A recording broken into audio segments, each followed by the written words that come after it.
अब हम problem number 30 देखते हैं। तो देखिए ये क्या बोल रहा है, a square aperture in the vertical side of a tank has one diagonal vertical and is completely covered by a plain plate hinge along one of the upper side of a aperture। आगे बोल रहा है the diagonal of the aperture are 2 metre long. ये देखिए diagonal aperture का ये 2 metre long है, तो ये भी 2 मीटर लॉन्ग होगा क्योंकि ये स्क्वायर एपरेचर है। And the tank contain a liquid of specific gravity 1.15। तो इसके अंदर जो पानी है उसकी स्पेसिफिक ग्रेविटी आपको दिया हुआ है। द सेंटर ऑफ एपरेचर, ये देखिए सेंटर ऑफ एपरेचर है, इसकी दूरी ऊपर से आपको दिया 1.5 metre. Calculate the thrust exerted on the plate by the liquid and position of the centre of pressure. ठीक है, इसके ऊपर टोटल प्रेशर फोर्स कितना लगेगा ये निकालना है और सेंटर ऑफ प्रेशर हमको निकालना है। तो देखिए हम करते हैं इसको। तो ये जो प्रॉब्लम है इसमें टोटल प्रेशर फोर्स, इसका फॉर्मूला आप जानते हैं, that is rho G A H bar. ठीक है, तो इस प्रॉब्लम में देखिए ये जो साइड दिया है ये आपको 2 मीटर दिया है, ये आपका 2 मीटर है, और ये भी आपका साइड कितना दिया है 2 मीटर है। ठीक है, तो हमें टोटल प्रेशर फोर्स निकालना, तो रो जी में तो दिक्कत नहीं, एरिया अपने को निकालना पड़ेगा इसका। एच बार में दिक्कत इसलिए नहीं आएगी क्योंकि देखिए इस जो स्क्वायर एपरेचर है इसके सेंटर ऑफ ग्रेविटी की दूरी ऊपर से दे के रखा है, दैट इज 0.5 मीटर दे के रखा है। तो देखिए इसका एरिया हमको निकालना है। तो देखिए ये 1 मीटर आएगा, देखिए इसको मैं ऐसा करता हूँ, ये ऐसा है, ये ऐसा है, तो ये टोटल 2 मीटर है। तो ये आपका कितना आएगा 1 मीटर, और ये वाला भी कितना आएगा 1 मीटर आपका आएगा। ये दोनों 1 1 मीटर आएंगे, आधे आएंगे। यहाँ पे मान लीजिए एक राइट एंगल ट्रेंगल आपका बन गया। ठीक है, ये 1 मीटर है, ये 1 मीटर है, पाइथागोरस थ्योरम हमने लगा दिया, तो इसकी ये साइड कितनी आ जाएगी √2 आ जाएगी। ये √2 है, ये स्क्वायर एपरेचर है, तो ये वाली साइड भी कितनी आ जाएगी √2 आपकी निकल के आ जाएगी। तो देखिए इस साइड को मैंने √2 बोल दिया, इसका एरिया निकालना है तो √2 इंटू √2 कर दिया, दैट इज 2 मीटर स्क्वायर आ गया। इस एपरेचर की सेंटर ऑफ ग्रेविटी की दूरी, ये एपरेचर है, इस साइड से देखने पर ये कैसा नजर आएगा, ऐसा नजर आएगा। इसकी सेंटर ऑफ ग्रेविटी की दूरी ऊपर से 1.5 आपको दिया हुआ है, तो एच बार यहाँ पे 1.5 मैंने लिख दिया। अब देखिए रो, हमको टोटल प्रेशर फोर्स निकालना है, रो निकालना है, तो स्पेसिफिक ग्रेविटी है 1.15, इसमें मैंने 1000 का मल्टीप्लाई कर दिया, इसकी डेंसिटी आ गई, जी इज 9.81। ए इसका एरिया दैट इज √2 इंटू √2 करेंगे तो ये 2 आ जाएगा। एच बार ये आपको 1.5 मीटर दिख रहा है, तो ये मैंने एच बार लिख दिया 1.5। इसकी वैल्यू कैलकुलेटर में फीड करेंगे तो टोटल प्रेशर फोर्स आपका इतना निकल के आ जाएगा। सेकंड हमको निकालना है सेंटर ऑफ प्रेशर क्या होगा। सेंटर ऑफ प्रेशर निकालने के लिए फॉर्मूला क्या है, I G upon A H bar plus H bar. तो एच बार तो आप निकाल चुके हैं, एरिया भी आप इसका जानते हैं √2 इंटू √2। अब हमें क्या निकालना पड़ेगा, इसका आई जी निकालना पड़ेगा। तो ये जो स्क्वायर एपरेचर आपको दिख रहा है, इसको हमको क्या करना पड़ेगा, दो ट्रेंगल बनाना पड़ेगा। ये देखिए दो ट्रेंगल हैं। ठीक, अब मैं क्या करूंगा, मान लीजिए ऊपर वाले ट्रेंगल का मैं मोमेंट ऑफ इनर्शिया निकाल लूंगा इस वाले एक्सिस के अबाउट। ठीक है, ये कौन सा एक्सिस है, बेस वाला एक्सिस है, इसको मैंने बी बोला है। और मान लीजिए इस ट्रेंगल की हाइट कितना है, दैट इज एच है। एच आप जानते हैं, एच कितना आपका 1 मीटर है, और इसका बेस भी आप जानते हैं, बेस भी जानते हैं, बेस कितना आपका 2 मीटर है। ठीक है, तो इस एक्सिस का मोमेंट ऑफ इनर्शिया कितना आता है, दैट इज bh³/12 आता है। ठीक, कोई सा भी ट्रेंगल हो, आपका इक्विलेटरल ट्रेंगल हो, आइसोसेलेस ट्रेंगल हो, राइट एंगल ट्रेंगल हो, स्केलिन ट्रेंगल हो, अगर इसकी देखिए ये हाइट कितना है, दैट इज एच है। ठीक है, इसका बेस है बी, इस वाले ट्रेंगल का बेस मान लीजिए दैट इज बी, और हाइट कितना है एच। तो अगर आपको इस वाले एक्सिस के और बेस वाले के अबाउट मोमेंट ऑफ इनर्शिया निकालना है, तो क्या फॉर्मूला आ जाएगा, bh³/12 आ जाएगा। इसका डेरिवेशन हमने मैकेनिक्स में किया है। राइट एंगल ट्रेंगल है, उसका भी एम आई इस वाले एक्सिस के अबाउट आ जाएगा, दैट इज bh³/12। इसी ट्रेंगल का अगर मोमेंट ऑफ इनर्शिया हमको इसके सेंट्रोइडल एक्सिस के अबाउट निकालना है, तो वो कितना आता है bh³/36। इसका भी सेंट्रोइडल के अबाउट निकालना है तो कितना आएगा bh³/36। तो देखिए मैं पहले ऊपर वाले ट्रेंगल का एम आई निकाल लूंगा, ये बेस वाले एक्सिस के अबाउट, दैट इज bh³/12 कर दूंगा। बी कितना है, बी आपका कितना है 2 है। हाइट, इसकी हाइट आप जानते हैं दैट इज 1 मीटर है। ये देखिए हाइट आपको इसकी 1 मीटर यहाँ पे नजर आ रही है, तो 2 इंटू 1 का क्यूब/12 कर दिया, उसमें मैं 2 का मल्टीप्लाई कर दूंगा, तो नीचे वाले ट्रेंगल का भी एम आई आपका निकल के आ जाएगा इस वाले एक्सिस के अबाउट। ऊपर वाले का एम आई निकाल लिया bh⁴/12, उसमें देखिए मैंने ये 2 का मल्टीप्लाई कर दिया तो दोनों ट्रेंगल का एम आई इस एक्सिस का और निकल गया। वो कितना निकला? 0.333 मीटर टू द पावर 4 आ गया। आई जी निकल गया। इन तीनों वैल्यू को मैं क्या करूंगा? इस वाले फॉर्मूले में पुट कर दूंगा, तो you will get the value of H asterisk, that is 1.611 metre. तो ये प्रॉब्लम बिल्कुल सिंपल है, फॉर्मूला बेस है, थोड़ी सी हमारी ज्योमेट्री ट्रिग्नोमेट्री इसमें लग जाती है। फिर हम अगला प्रॉब्लम देखते हैं, प्रॉब्लम नंबर 31 देखते हैं। तो देखिए अच्छा प्रॉब्लम है ये भी। A rectangular gate is to be open just as the water level reaches a height of 3.5 metre. देखिए यहाँ पे एक रेक्टेंगुलर गेट लगा हुआ है, वो बोल रहा है जैसे कि पानी का लेवल 3.5 मीटर ऊपर पहुँचता है, ये रेक्टेंगुलर गेट आपका खुल जाना चाहिए। ठीक है, 3.5 metre from the bottom of the gate, ये बॉटम ऑफ गेट से जैसे 3.5 मीटर पानी पहुंचेगा तो गेट क्या होना चाहिए? खुल जाना चाहिए। Determine the location of the pivot, pivot की हमको पोजीशन निकालना है। ये देखिए पाइवॉट है, ये गेट जो है इस पॉइंट के अबाउट ऐसा खुलेगा, देखिए ऐसा, ये ऐसा खुलेगा, ये ऐसा खुल जाएगा। यहाँ पे स्टॉपर है, ये इस तरीके से नहीं खुल सकता है, ये इस तरीके से ऐसा नहीं खुल सकता है। ऐसा क्यों नहीं खुल सकता? यहाँ पे देखिए स्टॉपर लगा हुआ है जो गेट को रोक रहा है ना, इस साइड जाने से रोक रहा है, मतलब गेट आपका ऐसा खुलना चाहिए। ठीक है, तो देखिए गेट इस तरीके से कब खुलेगा? ठीक है, जब इसका जो सेंटर ऑफ प्रेशर है जैसे इस पॉइंट से पॉइंट भर भी ऊपर चले जाए, अगर इसका सेंटर ऑफ प्रेशर जो है इस पॉइंट से पॉइंट भर भी ऊपर चले जाए तो क्या होगा? मान लीजिए यहाँ पे फोर्स लगने लगेगा। ठीक है, तो ये गेट आपका क्या होगा? इस तरीके से खुल जाएगा। ठीक है, क्रिटिकल कंडीशन में क्या होगा? गेट जस्ट खुलने वाली स्थिति में कब रहेगा? जब सेंटर ऑफ प्रेशर आपका पाइवोट की पोजीशन में लगे। ठीक है, तो गेट जस्ट खुलने वाली पोजीशन में रहेगा। अगर उस पोजीशन से आपने पोजीशन को 0.1 ऊपर की ओर शिफ्ट कर दिया तो गेट आपका तुरंत खुल जाएगा और पानी आपका निकल जाएगा। आपका गेट ऐसा खुलेगा, पानी आपका यहाँ से निकल जाएगा। तो कंसेप्ट क्या है? सेंटर ऑफ प्रेशर यहीं पे होना चाहिए। ठीक है, गेट को खोलने के लिए। तो देखिए हम करते हैं प्रॉब्लम को। हमको क्या करना है? इस y की दूरी निकालना है। तो हम क्या करेंगे? इसकी सेंटर ऑफ प्रेशर की दूरी निकाल देंगे। सेंटर ऑफ प्रेशर अगर आपको इसका निकालना है तो फॉर्मूला क्या है? I G upon A H bar plus H bar. I G आपको निकालना पड़ेगा। तो देखिए गेट का इसने विड्थ नहीं दिया है, विड्थ नहीं दिया तो विड्थ को अपन क्या कंसिडर करेंगे? यूनिट कंसिडर कर लेंगे, 1 मीटर कंसिडर कर लेंगे। आईजी निकालना तो गेट का मोमेंट ऑफ इनर्शिया इस एक्सिस का और निकालना पड़ेगा। इसने किसको काटा? 1.6 को काटा, तो 1.6 का क्यूब करेंगे तो आईजी कितना आ जाएगा? 1 इंटू 1.6 का क्यूब बाय 12। तो ये आईजी की वैल्यू आ जाएगी। एरिया ऑफ दिस गेट कितना लिखोगे? 1 इंटू 1.6 लिखोगे, एरिया ऑफ द गेट आ गया। एच बार क्या होगा? इस गेट की सेंटर ऑफ ग्रेविटी की दूरी वाटर के फ्री सरफेस से। देखिए ये गेट की सेंटर ऑफ ग्रेविटी है। ठीक है, तो देखिए ये वाली साइड कितनी है? 1.6 है। ये अगर आपकी 1.6 है तो नीचे से ये दूरी आपकी कितनी आ जाएगी? 1.6 का आप आधा कर देंगे तो ये कितना आ जाएगा? 0.8 आ जाएगा। ये टोटल कितना है? 3.5 मीटर है। 3.5 मीटर में से इसको माइनस कर दीजिए तो गेट की सेंटर ऑफ ग्रेविटी की दूरी आपको ऊपर से मिल जाएगी। तो देखिए एच बार मैंने कितना लिखा? 3.5 माइनस 0.8 दैट इज 2.7 मीटर।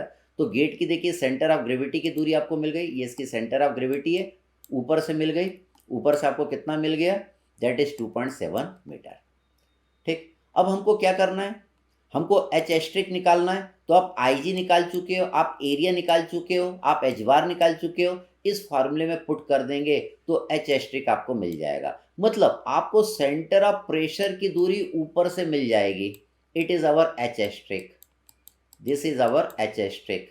ठीक है, हमको क्या निकालना है? ये वाई निकालना है। तो इस 3.5 में से मैं एच एस्ट्रिक को माइनस कर दूंगा तो आपको क्या पता चल जाएगा? इस पाइवोट की दूरी पता चल जाएगी यहाँ से कितनी होनी चाहिए। यहाँ से y की वैल्यू देखिए, 3.5 में से मैंने एच एस्ट्रिक को माइनस कर दिया तो ये y आपका आ गया। तो गेट कब खुलता है? जब सेंटर ऑफ प्रेशर कहाँ पे लगे? इस पाइवोट पे लगे, तब गेट आपका जस्ट खुलने की स्थिति में रहेगा। अगर उसकी वैल्यू जरा सा आपने ऊपर कर दिया सेंटर ऑफ प्रेशर की वैल्यू तो आपका गेट तुरंत खुल जाएगा और पूरा पानी निकल जाएगा।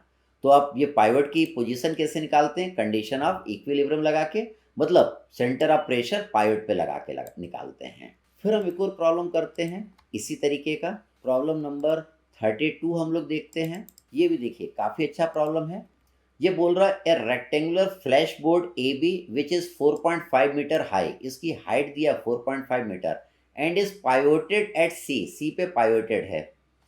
What must be the maximum height of C, इसका मैक्सिमम हाइट कितना होगा सी का अबव बी, बी से कितना ऊपर होगा, so that flash board will be on the verge of tipping when the water surface is at A. तो देखिए ये जस्ट खुलने वाली स्थिति में रहेगा। देखिए यहाँ तक आपका पानी भरा हुआ है, तो पाइवट की आपको पोजीशन निकालना है, यहाँ से कितना रहेगा। देखिए ये जस्ट कब खुलेगा, जब सेंटर ऑफ प्रेशर आपका इस पाइवट पे लगेगा। ये कब खुलता है, जब जस्ट खुलने वाली स्थिति में कब रहता है ये गेट, जब सेंटर ऑफ प्रेशर कहाँ पे लगे, ये पाइवट पे लगे, मतलब ये जो दूरी है ये कितनी आए, एच एस्ट्रिक आए, तब ये जस्ट खुलने वाली स्थिति में रहता है। तो देखिए अगर आपने एच एस्ट्रिक निकाल लिया तो 4.5 में से एच एस्ट्रिक को माइनस कर दीजिएगा तो ये वाला डिस्टेंस आपको पता चल जाएगा। इसका एक और पार्ट है, सेकंड पार्ट में क्या बोल रहा है, if the pivot of the flash board in above example is at a height of 1.5 metre, ये पाइवट यहाँ से कितने मीटर पे, 1.5 मीटर पे है। सेकंड पार्ट में determine the reaction at B and C, हमको बी और सी पे रिएक्शन निकालना है, यहाँ पे रिएक्शन कितना आएगा और यहाँ पे रिएक्शन कितना आएगा वो निकालना है। When the water surface is 4 metre above B, water surface B से कितना ऊपर है, 4 मीटर अबव है। ठीक, चलिए दोनों पार्ट करते हैं। पहला पार्ट हम देखते हैं, इसमें पहला पार्ट हम देखते हैं। तो पहले पार्ट में ये वाई दूरी आपको निकालना है, किस कंडीशन में निकालना है, जब flash board will be on the verge of tipping, ये जस्ट खुलने वाली स्थिति में रहेगा। जस्ट खुलने वाली स्थिति में क्या होगा, टोटल प्रेशर फोर्स इस पाइवट पे ही लगेगा। तो हम क्या निकाल लेते हैं, पहले इस ये एच एस्ट्रिक निकाल लेते हैं। एच एस्ट्रिक निकल गया तो 4.5 में से एच एस्ट्रिक माइनस कर देंगे तो वाई आ जाएगा। तो देखिए एच एस्ट्रिक निकालने का फॉर्मूला आप जानते हैं, 4.5 upon A H bar plus H bar. I G कैसे निकालेंगे, बी एच क्यूब बाय 12 करेंगे। आई जी क्या होगा, इस ये जो फ्लैश बोर्ड दिया है उसका मोमेंट ऑफ इनर्शिया होगा, किस एक्सिस के अबाउट होगा, इसके सेंट्रोइडल एक्सिस के अबाउट होगा। तो देखिए ये वाली साइड आपको कितना दिया है, दैट इज 4.5 मीटर दिया है। अगर देखिए इसके विड्थ के बारे में कुछ नहीं कहता है रेक्टेंगल के, तो उसको हमको यूनिट कंसिडर करना है। तो देखिए आई जी निकालने के लिए हम क्या करेंगे, बी एच क्यूब बाय 12 करेंगे। तो विड्थ कितना है 1 और हाइट कितना है 4.5। ये देखिए हाइट को काट रहा है ये एक्सेस, इसलिए मैंने 4.5 का क्यूब करा डिवाइडेड बाय 12। तो इससे आई जी की वैल्यू आपकी आ जाएगी। इसका एरिया निकालना है, एरिया कितना होगा 1 इंटू 4.5 आ गया। एच बार निकालना है, एच बार क्या होगा, ये जो आपको रेक्टेंगुलर फ्लैश बोर्ड दिया हुआ है इसकी सेंटर ऑफ ग्रेविटी की दूरी वाटर के फ्री सरफेस से, वाटर के फ्री सरफेस से। तो देखिए ये टोटल कितना है 4.5 है, इसका आधा कर दीजिए 2.25 आ जाएगा एच बार की वैल्यू। तो आपने आई जी निकाल लिया, ए निकाल लिया, एच बार निकाल लिया, ये तीनों वैल्यू को आप इस फॉर्मूले में फीड कर देंगे तो you will get the value of H asterisk. H asterisk कितना आएगा, 3 मीटर आएगा। मतलब ऊपर से 3 मीटर पे आपको इस पाइवट को लगाना पड़ेगा, ऊपर से 3 मीटर पे इस पाइवट को लगाना पड़ेगा। उस कंडीशन में ये जो आपको रेक्टेंगुलर फ्लैश बोर्ड नज़र आ रहा है ये जस्ट खुलने वाला रहेगा। अगर ऊपर से 3 मीटर पे इसको लगाना है तो नीचे से कितने पे लगाना है, तो 4.5 में से देखिए मैंने 3 को माइनस कर लिया तो नीचे से 1.5 मीटर पे आपको लगाना पड़ेगा। अब इस वाले प्रॉब्लम का सेकंड पार्ट देखिएगा। अब सेकंड पार्ट में ये बोल रहा है if the pivot of the flash board in the above example is at the height of 1.5 metre. देखिए ये पाइवट की पोजीशन सेकंड पार्ट में दे दिया है, कितना है 1.5 मीटर है, यहाँ से 1.5 मीटर है। Determine the reaction at B and C, हमको बी और सी पर रिएक्शन निकालना है, यहाँ पर रिएक्शन कितना आएगा, यहाँ पर रिएक्शन कितना आएगा। अगर ये निकालना है तो पहले आपको ये टोटल प्रेशर फोर्स निकालना पड़ेगा कितना लगेगा, और वो कहाँ पे लगेगा ये भी निकालना पड़ेगा। अगर ये दोनों चीज़ निकल गए तो रिएक्शन आपका सी पे भी निकल जाएगा और रिएक्शन आपका ये बी पे भी निकल जाएगा। तो देखिए पहले मैं ये एफ की वैल्यू निकाल रहा हूँ। यहाँ पे पानी कितने हाइट तक भरा है, 4 मीटर तक भरा है। ये एफ निकालना है, टोटल प्रेशर फोर्स निकालना है। उसको निकालने का फॉर्मूला हम जानते हैं, that is rho G A H bar. Rho is the density of water, G is acceleration due to gravity, A is the area of this gate that is 1 into 4। ठीक है, ये देखिए 4 मीटर तक भरा है तो ये लंबाई कितनी हो गई, 4 हो गई। और इसकी ये वाली विड्थ दिया नहीं है अपने को, तो इसको हमको क्या कंसिडर करना है, यूनिट कंसिडर करना है। एच बार देखिए 2 आएगा। 2 क्यों आएगा, क्योंकि देखिए ये आपका कितना है 4 मीटर है, 4 का आधा कर दीजिए तो एच बार आपका निकल के आ जाएगा। एच बार कितना आ जाएगा 2। जब आप इस इक्वेशन को सॉल्व कर लेंगे तो टोटल प्रेशर फोर्स की वैल्यू इतनी निकल के आ जाएगी। अब हम निकालेंगे सेंटर ऑफ प्रेशर। आखिर ये एच स्टिक ऊपर से ये कितने दूरी पर ये लगेगा, ये निकालने के लिए फॉर्मूला क्या है, I G upon A H bar plus H bar. I G निकालना है, ये जो रेक्टेंगुलर गेट है इसका मोमेंट ऑफ इनर्शिया इस एक्सिस का और निकालना है। इसने किसको काटा, 4 को काटा, 4 का क्यूब करेंगे, हमने फार्मूला लगाया बी एच क्यूब बाई 12। तो देखिए बी हमने 1 लिया है, एच कितना है यहाँ पे 4 है, 4 का क्यूब करा डिवाइडेड बाई 12 करा, तो ये आपका आई जी निकल के आ गया।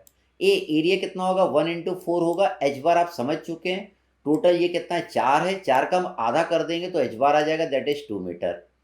इन तीनों वैल्यू को हम इस फार्मूले में पुट कर देंगे तो you will get the value of centre of pressure. H asterisk आपको पता चल जाएगा। मतलब 4 मीटर पे अगर यहाँ पे पानी भरा हुआ है तो यहाँ पे जो टोटल प्रेशर फोर्स लगा रहा है वो इतना लगा रहा है, और वो टोटल प्रेशर फोर्स ऊपर से कितने दूरी पर लग रहा है, वो आपका लग रहा है 2.666 मीटर पर लग रहा है। अब आप वाई दूरी निकाल सकते हैं, ये एफ की दूरी आप नीचे से निकाल सकते हैं। नीचे से निकालेंगे तो क्या करेंगे, 4 में से इस वाई को, 4 में से इस एच स्ट्रिक को माइनस कर देंगे। वाई निकालना है तो 4 में से एच स्ट्रिक को माइनस कर दीजिए तो वाई आ जाएगा। तो देखिए यहाँ पे मैंने वाई लिख लिया, 4 माइनस इतना कर दिया तो ये वाई आ गया। अब हमें तो रिएक्शन निकालना है कि यहाँ पे रिएक्शन कितना आएगा और यहाँ पे रिएक्शन कितना आएगा। तो उसके लिए देखिए हम इसका तीसरा फिगर देखते हैं, ये आपका तीसरा फिगर है। तो देखिए टोटल प्रेशर फोर्स जो पानी इस वाले गेट पे लगा रहा है, ठीक है, इतना लगा रहा है, नीचे से इतने दूरी पर लगा रहा है। यहाँ पे जो पाइवोट है वहां पे एक रिएक्शन मिलेगा जिसको मैंने आरसी बोला है, और यहाँ पे बी पॉइंट पे भी एक रिएक्शन मिला है जिसको मैंने आरबी बोला है। ये तो इक्विलिब्रियम में है, तो अपन क्या कर सकते हैं, कंडीशन ऑफ इक्विलिब्रियम लगा सकते हैं। कंडीशन ऑफ इक्विलिब्रियम क्या बोलता है, अगर कोई भी बॉडी आपकी इक्विलिब्रियम में है तो सिग्मा एम इक्वल टू क्या होगा, 0 होगा, सिग्मा एच इक्वल टू क्या होगा, 0 होगा, और sigma V is equal to क्या होगा, 0 होगा। तो ये इक्विलिब्रियम में यहाँ पे 2 अननोन है, हमने सपोर्ट रिएक्शन मैकेनिक्स में पढ़ा है।